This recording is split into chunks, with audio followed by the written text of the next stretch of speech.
am Jen James, and it's interesting the way we've got it set up there. Let's see, do I need to get this away from me? Because it seems pitchy. Oh, you're fine. Don't worry. Okay. I'll get it. By the tables and the chairs and then me sitting up here, it feels like the old style of I'm an authority and you're here to listen to me.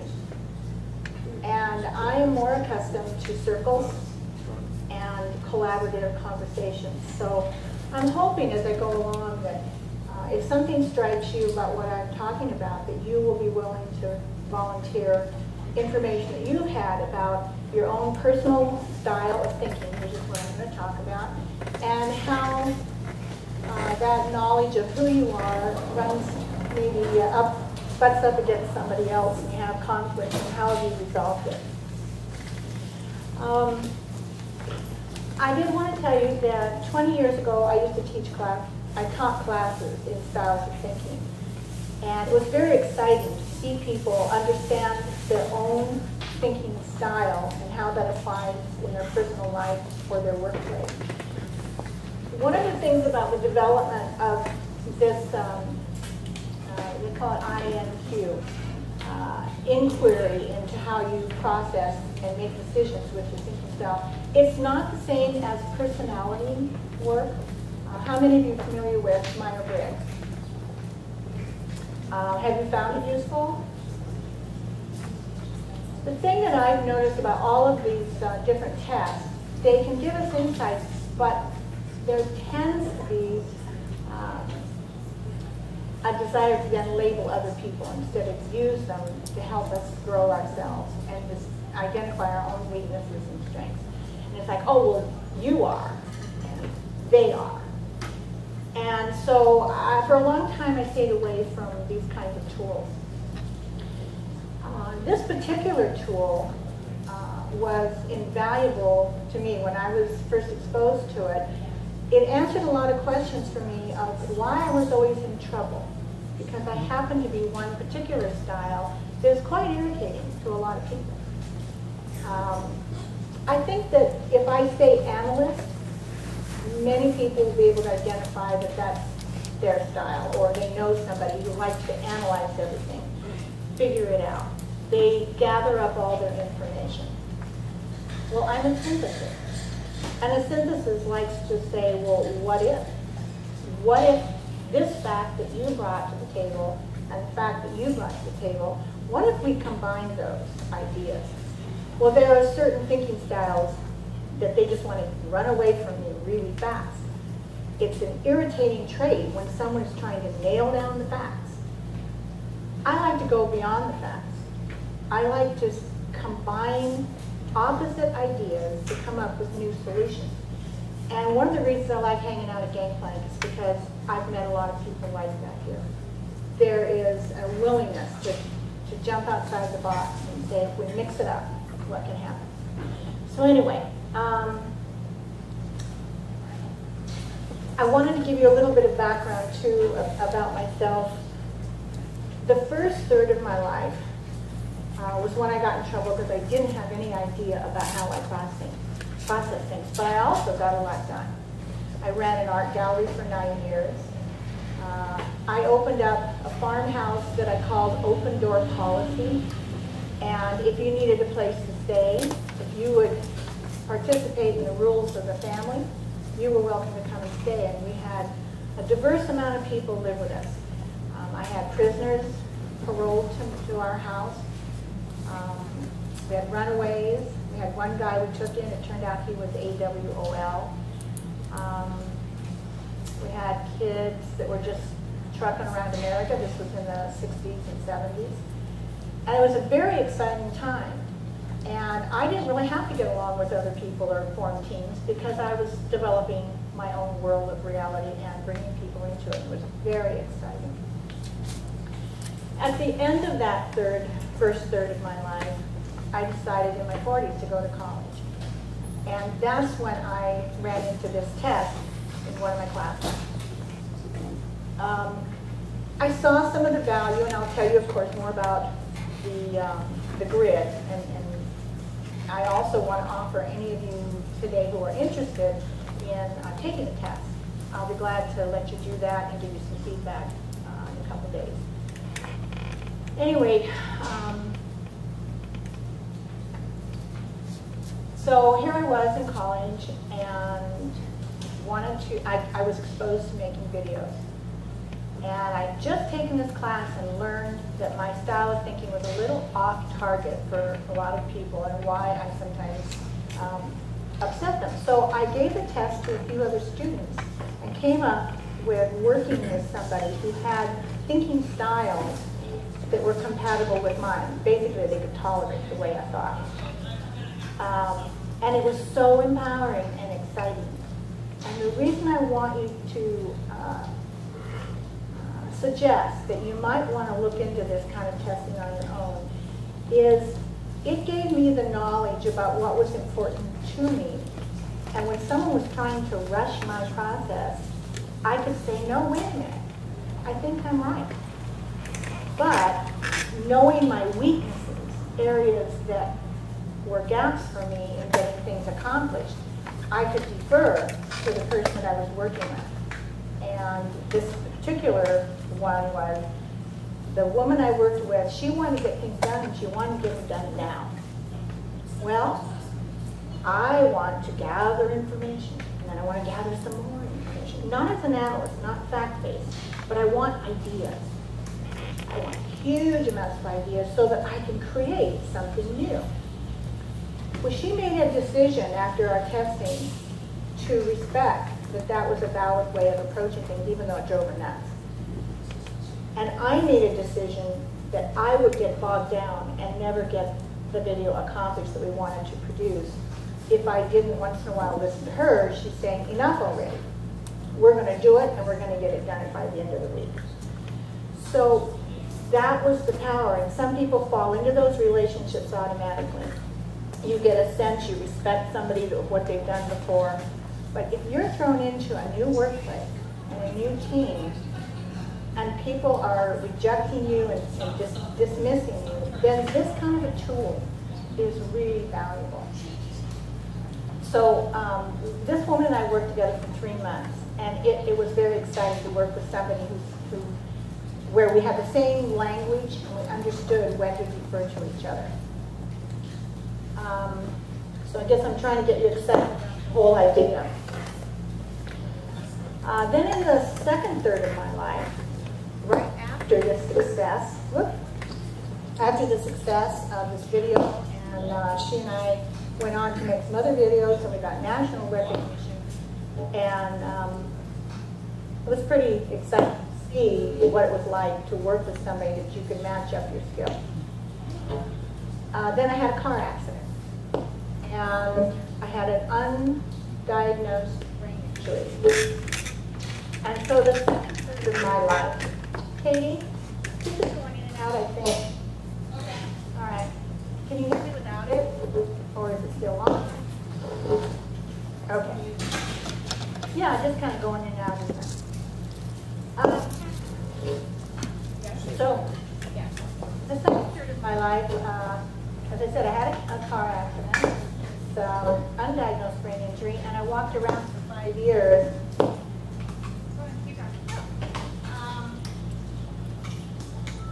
Essentially not knowing people that I knew that I was supposed to know. I didn't know who they were. I couldn't talk correctly. Everything that I wanted to say would come out backwards.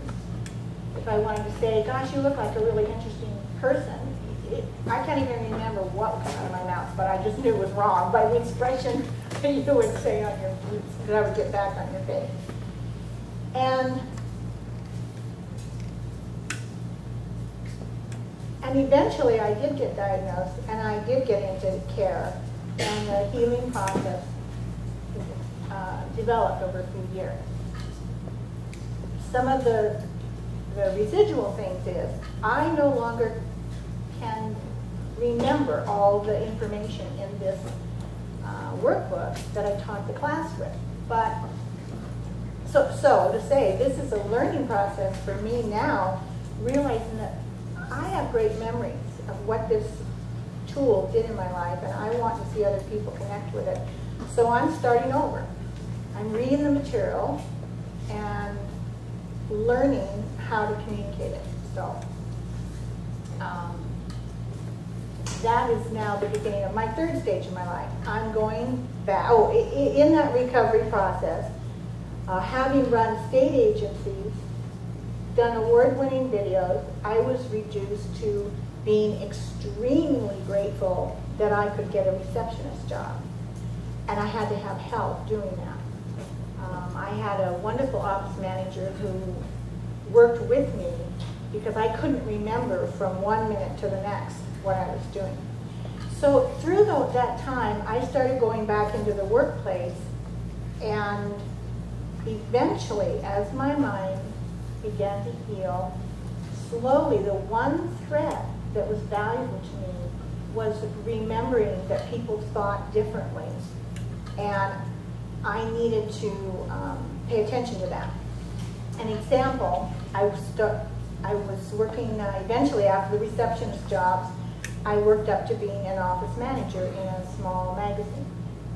And I would go in to the boss and I would have all kinds of great ideas because it was a nightmare the way the place had been run. And I was starting to get organizational skills back, and I would say, well, if we did this and if we did this, well, it turns out his style of thinking is a realist, which I'll describe to you in a little bit. It's what he could see now. And that's, there's a lot more to that style. But I was really driving him up the wall. I could look on his face. He just couldn't stand it when I even came near his office. And yet it was a 3-team office and things had to be changed. So I got the book out and I started looking at what does a realist mean, which I'll go over in a few minutes. It might clue you into somebody you work with or yourself. And the difference was phenomenal because he could hear me. I cut out all the verbiage and my style of communicating and presented these ideas in a way that he could hear it. And that's the exciting part of using a tool like this. So I continued to grow and get into different situations and got to the point where I was a manager for a state agency. And there I learned that who I was too entrepreneurial and too exciting, and instead of me accommodating and slowing down, or not slowing down, but modifying who I was so I could work better with my employers, I recognized that I was truly in the wrong place and that they would never value or respect what I was beginning to gain and be able to offer again. And that was extremely empowering because it was a well-paying job after the long climb of recovery and the excitement that I actually could be in charge again in a state agency. To give it up was a big decision. But again, I recognized that my process was always going to butt heads with an agency that was run by some people that did not value the way I thought. And so I did, I changed and I moved on. So,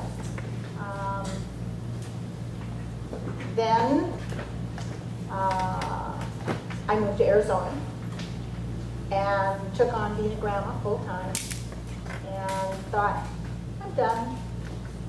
I'll just play grandma. And I recognized that that really isn't enough, and I am now at the teenagehood of my old age.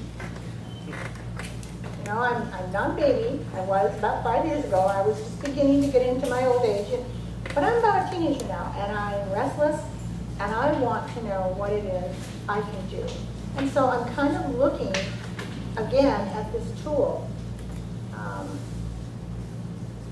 And when they said they wanted brown bag lunch things, I thought, okay, I can't teach it anymore, but I can introduce the idea to you, and hopefully somebody will access it and find it valuable.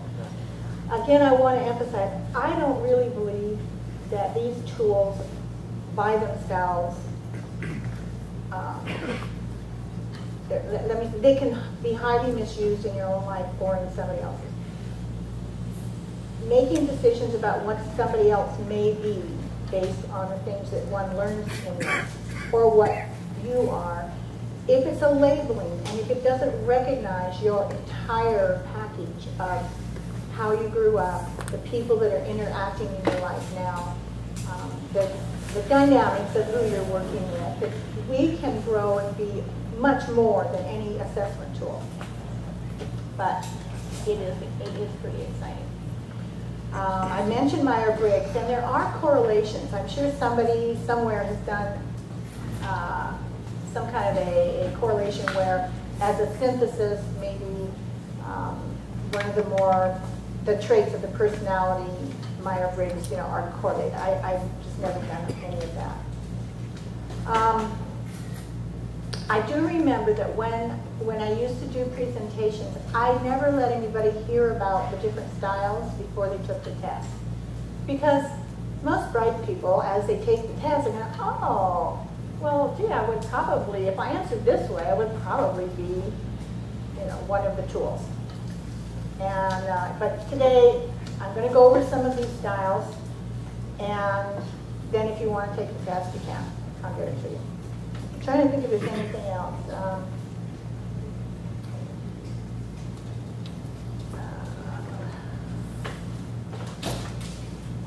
Oh, here's something I found last night. It says, again, every one of us is a bewildering mix of strengths and weaknesses, assets and liabilities, skills and clumsiness, excellence and mediocrity. One of life's brightest moments comes when we realize that although we aren't perfect, we don't have to be. And I think for me, that was freeing to learn where my strengths are and where my weaknesses are that I need to accommodate for that. And I used to wish with all my heart that I was different. I have a son who is very analytical. And by the way, I didn't mention, we often, just like in personalities, we're rarely one stamp. We use different styles. Maybe both your parents influenced you, and you learn just through those interactions to some other skill sets. So most of us do use these in combination. But I often wished I was different, and I have a friend who falls under what is termed the realist skill. And they don't think outside the box. Everything is concrete for them, and they wish they were different. So when you look at the broader ideas of what these thinking styles are, you can begin to be more at peace with, I'll never be all of these styles. I'm okay with the way I am. How can I use my skills best? Let's see. I have a question. Yes. When you were speaking about your boss and how you were a three, people office or whatever. Yes. And you spoke that you started realizing that he was a realist at the way he approaches things in his life. Right, which I'll give you definitions in just a second. How did you come to that conclusion, and how long did it take you to do that? Because I didn't get it tested. Yeah. Yeah. Because I had access to the materials, and it's a book, anybody can buy this book. But I had access to the materials that I had taught at one point. So I read in there what a realist is like and what they can't tolerate. So you just took a non-biased approach and just tried to... A flying leap through his behavior and through how he reacted to me. Would it be possible if I approached him in this way? Gotcha. And it was like, whoa, amazing difference. Was that the only one that you needed to come to, and then that was actually successful? The realist? It was. Okay. I was fortunate Nice. in that. So let me give you, first of all, there's 5 grids that they put it down, and it's a synthesis, an idealist, a pragmatist, analyst, and a realist.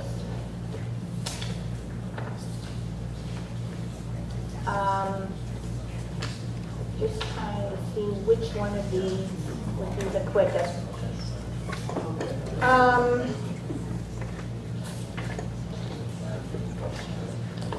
again, when I knew the material, I would be able just to whip off the definition, so bear with me. Let's do a couple things here. A synthesis, I know myself fairly well. We're very creative with contradictions. If I hear somebody saying two opposite things and they can't seem to resolve it together, it just perks me up. It's like, oh, well, wait a minute. Maybe they're not so opposite. I like to make my final decisions with all the facts put in place, but when I'm brainstorming, please do not bother me with the facts. I don't know if you've worked with somebody that you know they're creative and innovative, but you just can't get them to nail down and listen up to the facts.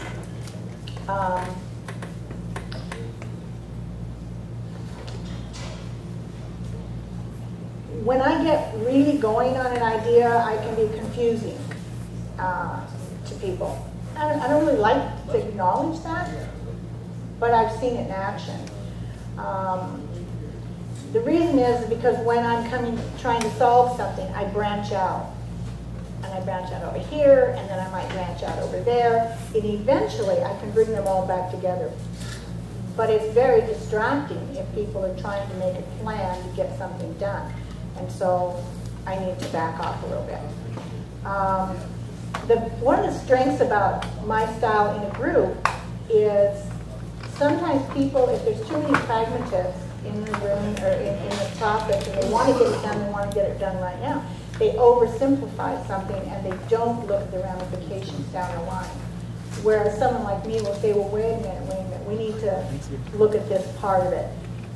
And that can be helpful. So I can prevent over-agreement. An idealist.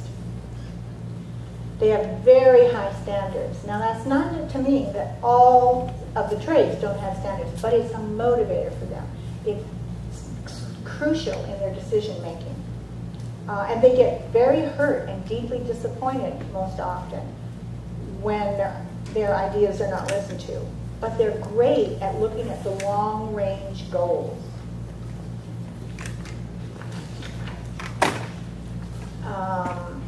Quality of service seems really high. It says in here, a prime concern of an idealist is that the product or services will meet the client or customer's needs. Sounds like we'd all want that. Sometimes, honestly, that's not very important to me. It's the product that I care about. It has to be innovative. It has to be different. And so I need an idealist to remind me that, well, the end user, it needs to work for them. A pragmatist, it says here, is they'll take the first step, let the long run take care of itself. They don't want to do the analysis. Let's just try it. Come on, let's try it now. And they want to get it to market. Well, for the computer age, that's great because we need to get stuff out there. But sometimes they need to be reined in. But they're very resourceful and adaptable. I'm being pretty superficial with these, and afterwards I'm going to give you some handouts that'll help you look at this further if you want to track it down and use it more. A pragmatist, it says here that they will settle for trivial gains. Let's see, they're the ones that wants to get it done and get it done now. An analyst is always searching for the one best way. They will rationalize, categorize, and crystallize. Problems and decisions can always be reduced to measurable basic elements. As a synthesis, I don't believe it always can be. And sometimes I need to put a little wedge under an analyst to say, you haven't conceptualized this. And then an analyst has to bring me down to the facts too. Analyst strengths that they are thorough. They know where they're going and they're persistent in the face of doubt. I'm going to jump to the realist. The realist, They're corrective thinkers. They see the world largely in terms of what's wrong with it, and they are strongly moved to fix it, but fix it their way. They don't listen very well, but they're very confident in the face of doubt, and they're the people that build our bridges, make massive changes in a society because they're willing to take on the big picture and get it done. And they hardly ever think they could possibly be wrong. And sometimes they're not. Their liabilities is while charging into the fog is useful, you can run into walls. And it says laying off people this month that you will need to rehire next month can be costly. And so a realist will sometimes look at the facts, make a decision, and won't allow somebody else to say, but in the long run, this is going to cost us more money. And their catchword is, what do you mean you don't agree? And that, my publisher that I worked for, he was a realist, and he just couldn't fathom anybody ever disagreeing with him. So that was a little challenge for me. So what do you think in the superficial, how are we on time? About ready to wrap up? Katie? Somebody? You're only at 12:30, you're fine. Okay. Here's 5 different buyers. You're a salesman, you want to sell a car. And I apologize again that I'm reading this rather than just looking at you and telling you. I know it's a little drier, but think in the superficial things that I've said, if you can come up with who might be what. Buyer number 1 is the salesman's nightmare. He's arguing over everything I say and making my life miserable. Buying the car almost seems secondary. Buyer number 2 will want to know if the car is high quality, non-polluting, safe, and will last forever. He often buys a Volvo. Number 3, he has no tolerance for listening to the sales pitch. He just wants to buy the car and get on with his life. And buyer 4, he researches consumer reports, the car, the driver, the road, the track. He knows exactly what he wants and how much it should cost. And buyer 5 seems to fondle the new car. He will run his hands over the paint, the interior, and the steering wheel, because the car has to have the right feel, the right look, and the right smell. Anybody guess who might be what? The last one's the realist? Because it's right in front of him, tangible. Okay. Number 4, the guy who has done this research, pretty much an analyst. What about the one who has no tolerance for listening to the sales pitch? He just wants to buy the car and get on with his life. That would fall under the pragmatist.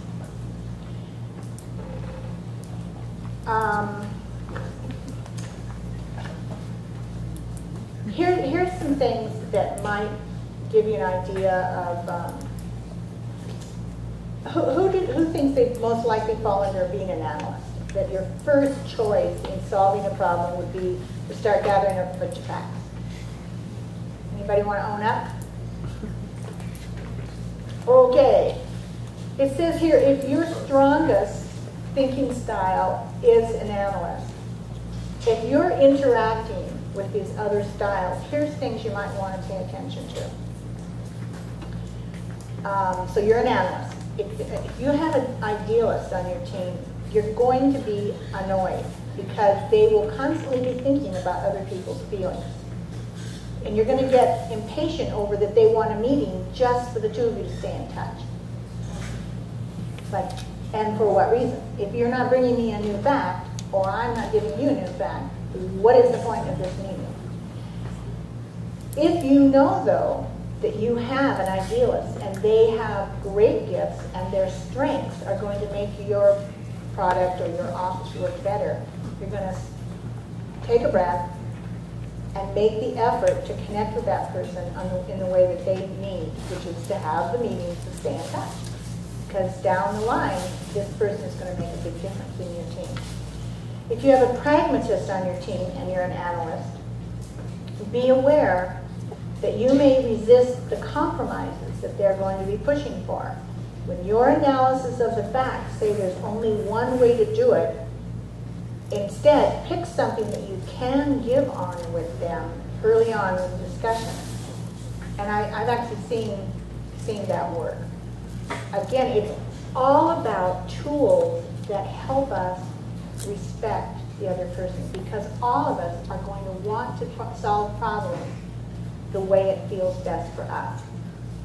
But if you're going to be collaborative, it's exciting to be able to honor the other person and say, you know, I just need to go with your process for a little while. Or, enough already. This is what's going to happen. It's my turn to use my strength. It really works well. If you're an analyst and you have a realist, beware of giving too many details, too much background to them. And even as a synthesis, that's what I did to my realist. I was always bombarding him with, well, we could do this and what if? Couldn't have cared less. I needed to brainstorm, come up with solutions and say, here's a choice, this way or this way. And he could make a decision, and he was in charge. And it worked. So that's where knowing your strengths and weaknesses and someone else's can be powerful.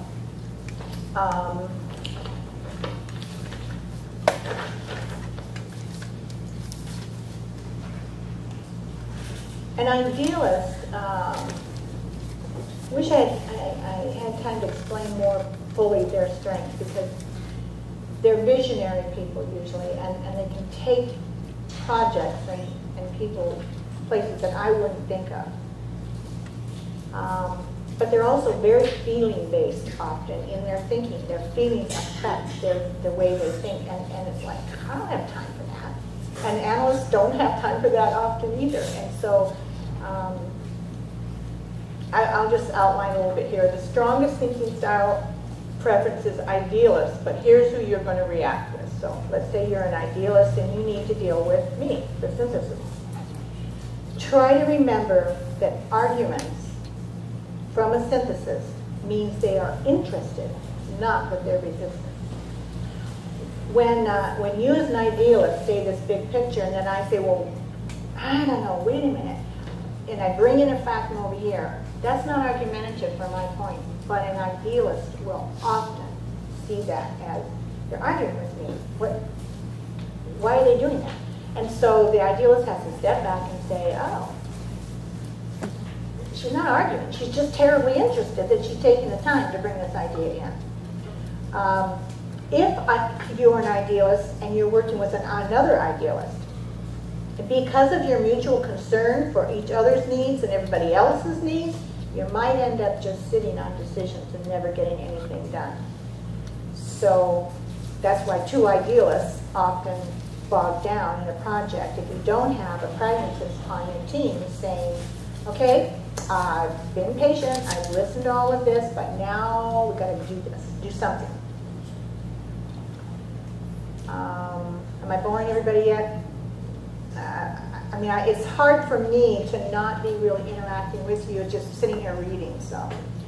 A pragmatist.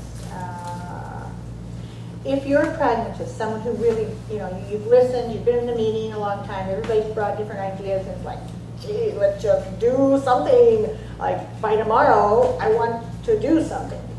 Well, if you're dealing with a synthesis, recognize a tendency, that your tendency is not to listen to the synthesis because they're speculating all these wild, crazy ideas, and you're just not interested because it's not taking you to the bottom line of doing something. My pragmatist that worked with me on the video that we made would, suck it up and say, we're going to do something awesome if I just bear with her speculating about something that I am so done with. And it worked, because we came up with changing our little history about what we were making video with, which I'll tell you, we were documenting an artist program in the prison system that was losing all the funding. And through the video, we ended up doubling the funding, not getting the program act was the first thing, which was in jeopardy of, and then double the funding, and tremendously changing the bureaucratic mind that was really in charge of administering this thing. So it was extremely exciting, but I could not have ever finished that project without my pragmatist. And she would not have come up with a product as innovative as we did if we hadn't respected each other and worked together. So back to pragmatist.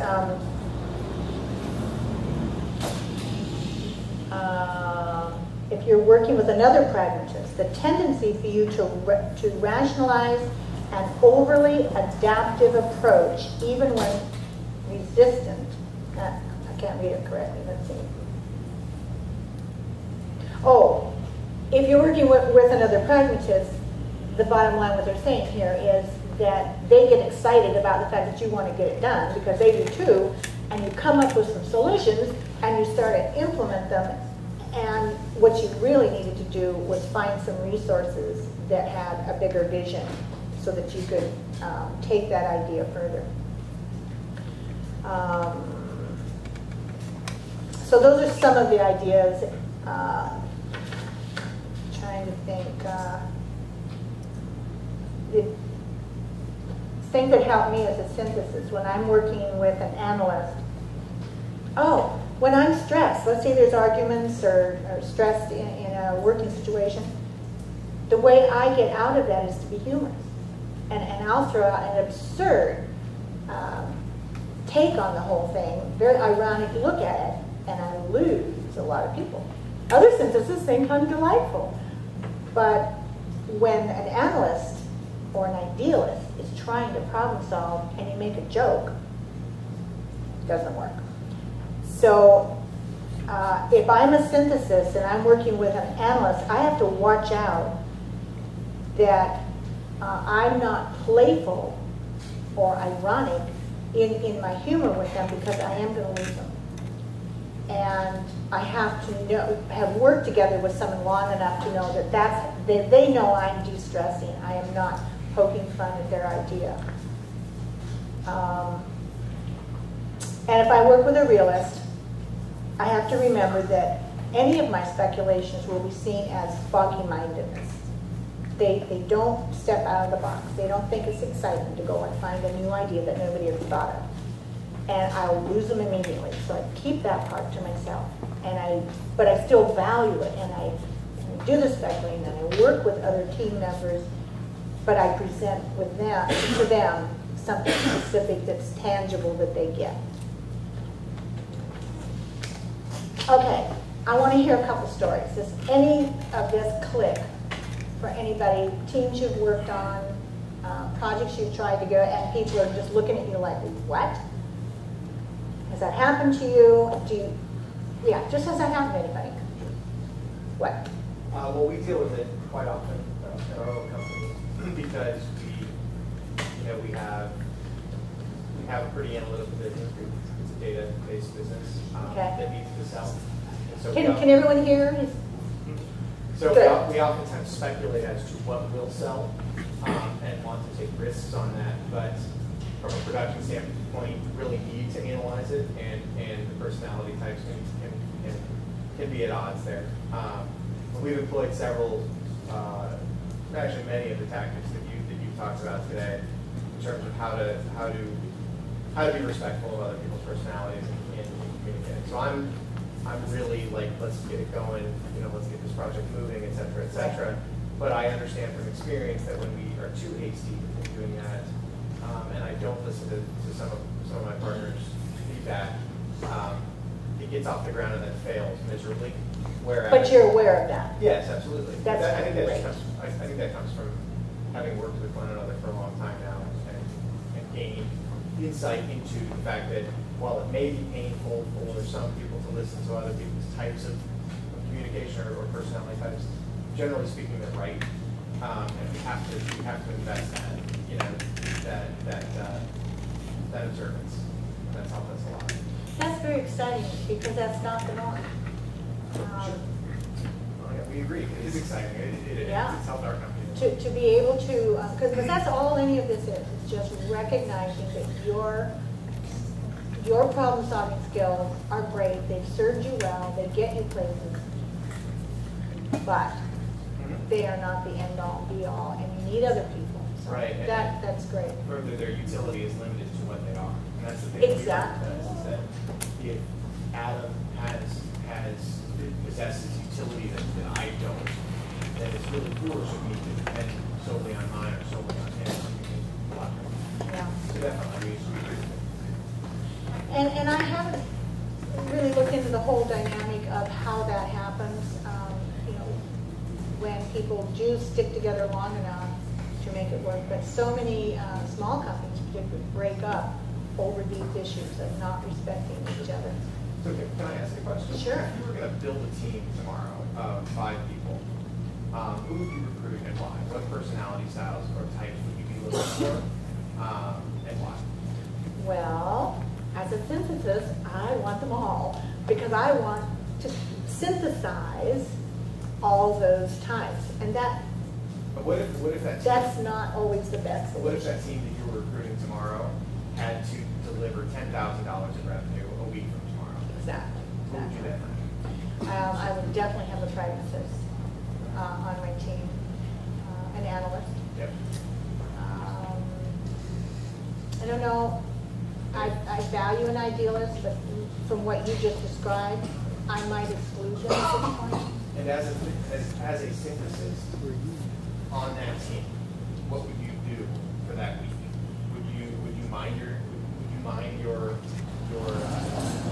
desire to synthesize because there was a mission critical time sensitive? Right. I think I would. I think that one thing I found about being a synthesis is it's made me a very powerful facilitator, where I can recognize, okay, my ideas here are not, we don't have the time to be fooling with my process.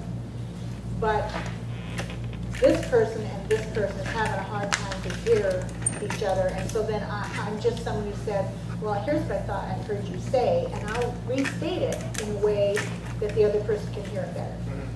Because I noticed in a couple of teams that I was on, it was a natural for me. And I think it comes out of that base of I'm trying to look for agreement between different factions. Yeah, there's a whole lot of places I found out being a synthesis does not apply. Anybody else? Are you working, do you have somebody right now who you feel is dismissing you and not listening to your process? Nobody? Oh, I love it. Everybody's happy. So, since I've been going in and out, I don't know all the types, but essentially, my fiance and I are exact opposite, which in a lot of ways works, but when we're in the process of starting a company, and what's good about that is that I'm the one who can handle the statistical and data and the financials and stuff like that, and he's the creative type. But the problem is when I need him to focus on something to tell me what that I need to file with this, or I need to do this contract and it needs to be in this. He doesn't like my process at all. Right. So I'm willing to, the thing that I think is interesting is that my personality type and the way that I work is more willing to work with his personality type, but his is not willing to work with me, if that makes any sense. Oh, yes. I'm more willing to merge mine. And I'm not saying Absolutely. it's like I'm more willing to compromise, it's just that my working style is more easily able to adjust. Could be, and that's when we also have to recognize that we are not the sum definition of a tool. You have other influences that might make you able to deal with that ambiguity better. Your personality, how you were raised, those things do come in. But if you understood, if he understood the importance of what you do, and you understood his process better, there might be some conversational links that this kind of tool could help. Interestingly enough, I've stayed friends with the woman who did the video with me years ago, that we actually decided to do the partnership based on this tool. She's even though in the process that we worked together, it was exciting and we accomplished a great deal, in our personal lives, if we wanted to start a business together, I don't know if we could do it. She just, short-term projects, she loved working with me. But to have a whole company and deal with the kind of speculative process that I have, it probably would break our friendships. So I called the people that developed this when I was teaching it, and I said, why are you not making an application in personal relationships? And he says, we are so not going to go there. It's a different process. You have different criteria. The intimacy of relationships. I think there's going to be, like anything, correlations, and it might be useful. I certainly would not hook up with a realist to have, a working relationship. But, so what Katie's describing is they both have a different set of tools, but they also have a relationship. And so this could be useful, but I don't know how much it will solve. Anything else? Does anybody want to, I have some handouts of the test. If somebody wants to take it, just, I'm not charging. So I would just go ahead and administer it and then get back to it. Okay, okay, I've got 10. I've got 10 copies, so I'll put them out and you guys can do it. Thank you for letting me explore. I almost canceled because my history is that I know all my stuff before I get in front of people. And I don't anymore. So thanks for, Katie, for giving me an opportunity.